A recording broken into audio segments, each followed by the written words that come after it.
খান কি ভাই জিগাই না সেই টেস্ট কোনো দিকে তাকানোর সময় নাই ভাই, বিচি ফালানোর সময় নাই। ভোটকা এটা কি খাইতাছ? হে হে মজা, অনেক মজা। আরা হে হে কাচ্চি। প্রিয় বন্ধুদের সঙ্গে কোথাও বেড়ানোর আনন্দটাই আলাদা। ব্যস্ত দিনের ভিড় থেকে একটু সময় চুরি করে যখন সবাই মিলে রাস্তায় নামি, ঠিক তখনই শুরু হয় এক অন্যরকম যাত্রা।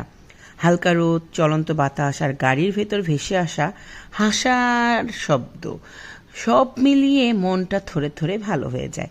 কারো হাতে প্রিয় গান, কেউ আবার মজার গল্প শুনিয়ে পুরো পরিবেশটাকে আরও জমিয়ে তোলে। পথে থেমে চা খাওয়া, কখনো একটা গ্রুপ ছবি, কখনো হুট করে সেলফি, এসব ছোট ছোট মুহূর্তই আসলে বড় সুখ তৈরি করে। বন্ধুরা পাশে থাকলে যে কোনো সাধারণ জায়গাও মনে হয় বিশেষ, আর যে কোনো ছোট ভ্রমণও হয়ে যায় স্মৃতির ঝাঁপি। গন্তব্যে পৌঁছানোর পর একসাথে হাঁটা, প্রকৃতির সৌন্দর্য দেখে মুগ্ধ হওয়া আর নিজের মনের কথা ভাগাভাগি, এসব যেন বন্ধুত্বকে আরও গভীরভাবে করে তোলে। দিনের শেষে বাড়ি ফেরার পথে মনে হয় এমন দিনগুলোই আসলে জীবনের আসল সম্পদ। প্রিয় বন্ধুত্বের সাথে কাটানোর সময় শুধু মনকে নয়, পুরো জীবনকেই রঙিন করে দেয়। সারা বাংলাদেশের বন্ধুদেরকে নিয়ে তেমনই একটি উৎসব আমাদের জন্য উপহার দিল ব্যাক টু স্কুল। তো আসসালামু আলাইকুম, সবাই কেমন আছেন? আজ চলে এসেছি ব্যাক টু স্কুলের আয়োজিত দিনের একটি বিশেষ অনুষ্ঠানে। যেন এক মহা উৎসবই পরিণত হলো। মাত্র ৯৯ টাকায় সারাদিনের জমজমাট আয়োজন। আমরা গন্তব্যে পৌঁছে যাব এখনই। এটা শুনে সবার প্রথমে সবাই অবাক যে ৯৯ টাকায় কিভাবে একটি এত সুন্দর সারাদিনময় একটি অনুষ্ঠান অনুষ্ঠিত হবে। তো চলেই গেলাম, তারপর সবাই উচ্ছ্বাসিত হয়ে গেলাম। এমন কম খরচে এত সুন্দর আয়োজন যেন সম্ভব, সেটাই কেউ ভাবতে পারেনি। কিন্তু বন্ধুদের মিলনমেলা তো সব অসম্ভবকেই সম্ভব করে তোলে। ভোরবেলা থেকে দল বেঁধে ছুটে আসে সবাই। কেউ চট্টগ্রাম থেকে, কেউ খুলনা, কেউ বরিশাল, কেউ রংপুর, আবার কেউ রাজশাহী বা সিলেট থেকে। যেন সারা বাংলাদেশের হৃদ স্পন্দন এসে মিলেছে এক মাঠে, এক উৎসবে, এক আনন্দে। সকালের খেলাধুলার থেকেই শুরু করে দিন শুরু হলো, আর খেলাধুলার জলমলে আয়োজন দিয়ে। মাঠে তখনও সকালের কুয়াশার স্নিগ্ধতা, মাঠের বাতাসে শিশিরের গন্ধ। সবাইকে ছোট ছোট দলে ভাগ করে দেওয়া হলো। কোথাও ক্রিকেট, কোথাও ফুটবল, কোথাও দড়ি টানাটানি, আবার কোথাও হচ্ছে পিলো বল পাসিং। তো বস্তা দৌড়, 3 পা দৌড়, সব কিছুই কিন্তু বন্ধুদের মাঝে খেলাধুলা চলে যায়।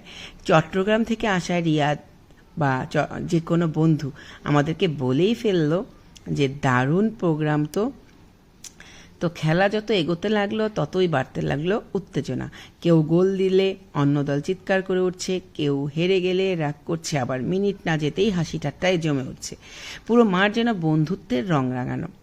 তো আমরা বন্ধুরা সবাই মিলে পরাণ গ্রুপ সেই প্রোগ্রামে উপস্থিত হয়ে গেলাম। এইটা দেখছেন যে এটা হচ্ছে পরাণ গ্রুপ, পরাণ টিম। তো আমাদের এই ব্যাক টু স্কুলের একটা ফান ক্রিকেট খেলা আমাদেরকে উপহার দিয়ে থাকে, যা আমরা প্রতিবারের ন্যায় এই নিয়ে 3 বছর একাধারে পরাণ টিম নিয়েছিলাম। আর পরাণ টিম দেখতেই পাচ্ছেন সবাই ছবি তোলায় ব্যস্ত, এবং সবার ড্রেস কোড কিন্তু একই ছিল। জার্সির সাথে মেয়েদের ড্রেসগুলো যেন অসাধারণ সুন্দর লাগছিল। যদিও ড্রেসটা আমরা পছন্দ করেই কিনেছিলাম, তাও মনে হচ্ছে না বললেই না। ড্রেস সুন্দর তো দেখতেও সুন্দর। আর হ্যাঁ, ড্রেস সুন্দর হলেই হবে না, আমরা সুন্দর তাই আমাদের ড্রেস সুন্দর। তো দেখতেই পাচ্ছেন পরাণ কিভাবে সবাইকে উচ্ছ্বাসিত করে রাখে। পরাণ তো পরাণই, প্রত্যেকের মাঝেই একটি করে পরাণ আছে। তো আমরা এই পরাণের খেলা শেষ করে আমরা চলে গিয়েছিলাম 300 ফিট হর্তি বাজার একটি জায়গায়, যেখানে ছিল একটি নদী এবং চমৎকার কিছু ভিউ। সেখানে গিয়ে আমরা প্রথমেই গ্রামের একদম টাটকা টাটকা ফল কিনে খেলাম। আর এটা হচ্ছে পেঁপে বিক্রি করছিল। আমরা হঠাৎ করেই ভাবলাম চা খাওয়ার আগে একটু পেঁপে খেয়ে নিই। বিশ্বাস করবেন না, পেঁপেটা যে কি পরিমাণ মজা, সেই টেস্ট অসাধারণ টেস্ট। আর সাথে ছিল বিচিগুলো না ফেলেই কিন্তু খেয়ে ফেলছিলাম। দেখেন বন্ধুরা কি উচ্ছ্বাসিত হয়ে এখানে আমাদের সাথে খাওয়া দাওয়া করছিল। আর পেঁপেটা এত মজার ছিল, লোভ সামলিয়ে তো খেলামই, সাথে লাউ পেঁপেও কিনে নিয়ে আসলাম। আমাদের বন্ধুরা আমাদের খাওয়া দেখে বলল, আমি কোথায়, আমাকেও তো খেতে হবে। তো ওরজের জন্যও কিন্তু ভাগে রেখে দিয়েছিলাম। আর আমাদের সেই দোকানদার নিজেই পেঁপেটা কেটে দিচ্ছিল, দেখতেই পাচ্ছেন কিভাবে চাকচাক করে কাটছিল। এত বড় পেঁপে এবং চমৎকার মিষ্টি, যা অসাধারণ মিষ্টি। আমরা এখানে গিয়ে সবজিও বিক্রি করলাম। আমাদের বন্ধুরা বলল যে বান্ধবীরা আমার কাছ থেকে সবজি কিনে নাও। এত সুন্দর সুন্দর লাউ আর সবজি, টাটকা গ্রামের সবজি দেখেই মন ভরে গেল। আর বন্ধুরা ভিডিও করার জন্য মজা করছিল যে আমি কিন্তু তোমাদের কাছে সবজি বিক্রি করব। তো এই বন্ধু আমার কাছে লাউ বিক্রি করছে আর বলতেছে তোমার জন্য 150 টাকা। আমি বললাম এত দাম? বলে হ্যাঁ। আমি বলি তাহলে আমার জামাই আসলে আরও কম পাবে না বেশি পাবে? বলে ভাইয়ার জন্য হচ্ছে 50 টাকা। দেখেন তো কি একটা বেইনসাফি কথাবার্তা। হ্যাঁ, আমার কাছে যদি 150 টাকা হয়, ছেলেদের কাছে কিভাবে 50 টাকা হয়? মেয়েদের থেকে একটু তো কম নিতেই পারতো। যাই হোক, বন্ধু আমার কোনোভাবেই মানলো না, আমাকে কোনোভাবেই সে কমে দিবে না। 150 টাকা এক পিস লাউ। যাই হোক, এটা নাকি আমার বন্ধু। দেখেন, এটা কি কোনো বন্ধু হতে পারে? বন্ধুদের জন্য সব কিছু ফ্রি করে দেবে, তা না। তো আরেক বন্ধু আবার চলে আসলো লাউ কিনতে, বলল না আমার বান্ধবীকে যখন দিচ্ছ তাহলে আমি আর কিনবো না, তুমি বান্ধবীকেই পুরোটা দাও। না, সেটা বললো না, তোমার লাউ তুমিই রাখো। তো আমরা লাউ নিয়ে খুবই মজা করছিলাম, যেহেতু আমরা একটু ঘুরে আসলাম 300 ফিট হর্দি বাজার গিয়ে।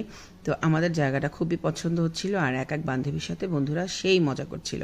তো আমরা টমেটো, ফুলকপি, লাউ সব মিলিয়ে দেখছিলাম যে এত টাটকা টাটকা সবজি। তো ওখান থেকে আমরা মালাই চা খাচ্ছিলাম। আর আমাদের মার্বেল বয় মিন্টু একদম আমাদের কাছে পৌঁছানোর আগে অ্যাক্সিডেন্ট করেছিল, বাইক অ্যাক্সিডেন্ট। তারপরও ব্যান্ডেজ ট্যান্ডেজ দিয়ে সে তারপরও দেখেন রক্ত মাখা হয়ে গেছে, তার পুরো প্যান্ট রক্ত মেখে গেছে, হাতে ব্যথা পেয়েছে। তারপরও কিন্তু আমাদের আড্ডা ছাড়েনি, আড্ডায় যেয়ে সে উপস্থিত হলোই হলো। তো আমরা আসলে এখানে সবাই মালাই চা খাচ্ছিলাম আর বিভিন্ন মজা করছিলাম, বিভিন্ন রকম জায়গায় আমরা ওখানে হাঁটাহাঁটি করছিলাম। আর সবাই মিলে আসলে যাওয়ার মজাটাই আলাদা, চা খাওয়ার মজাটাই আলাদা। তো ওখানে চা খাবার পরে আমরা কিন্তু আমাদের নদীর কাছে গিয়ে একটু ছবি তুলে ছবি ফ্যাশন করে আমরা চলে আসবো আবারও মাঠে। তো কারণ হচ্ছে আমাদের মাঠে বন্ধুরা সবাই পৌঁছে যাবে। আর আমরা কিন্তু জুম্মার দিনে প্রোগ্রামটি ছিল, জুম্মার নামাজের ফাঁকে কিন্তু সবাই চলে গিয়েছিলাম বাইরে। তো আমরা আবার মাঠে ফিরে গেলাম। মাঠে এসেই দেখি বন্ধুদের খাওয়া দাওয়া শুরু হয়ে গেছে। তো আমরাও দেরি করলাম না, আমাদের রেজওয়ান গণেশ খাবার পেয়েই আগে খাবার নিল, আর টিনা খাবার পেয়ে সেই দৌড় দিচ্ছিল। কি এক দৌড়, মনে হয় সারাদিন সে না খেয়ে আছে। যাই হোক, আমাদের খাবার দাবারের পরে বিকেলে শুরু হলো আমাদের খেলাধুলা আর কনসার্ট। এই হচ্ছে আমাদের সারা দিনময় প্রোগ্রাম। বিভিন্ন বন্ধুরা গান তো গেয়েছে, সাথে ছিল কাওয়ালি। এই কাওয়ালি গানের পরে আমাদেরকে খাবার দেওয়া হলো রাতের ডিনার। তো আমরা আসলে রাতের ডিনার খাবো এখন এই প্রোগ্রাম শেষে। সারাদিনের প্রোগ্রাম শেষে শীতের দিন আমরা ইলিশ ফিশ, যেহেতু ইলিশ দিয়ে ভাত দিয়ে ভর্তা দিয়ে আমরা সবাই খেতে বসে পড়লাম। এত সুন্দর খাবার, এত মজাদার খাবার ছিল। লেজের ভর্তা, তারপরে আলু ভর্তা, ইলিশ মাছ, ডাল, ডিম ভুনা। তো সেই রকম একটা খাবার, সবাই খুব পেট ভরে খেয়েছে, মজা করে খেয়েছে। আর খাওয়া দাওয়া শেষে আমরা আবার বাড়ি ফেরার পদক্ষেপ নিলাম। তো চলে যাচ্ছি, আমি কিন্তু আমার পরিবার নিয়ে গিয়েছিলাম এবং পরিবার নিয়ে আবার বাসায় ফিরছি। দেখতেই পাচ্ছেন আমাদের প্রোগ্রামটি শেষ হলো। তো কেমন লাগলো ভিডিওটি আমাদেরকে জানাবেন। আল্লাহ হাফেজ।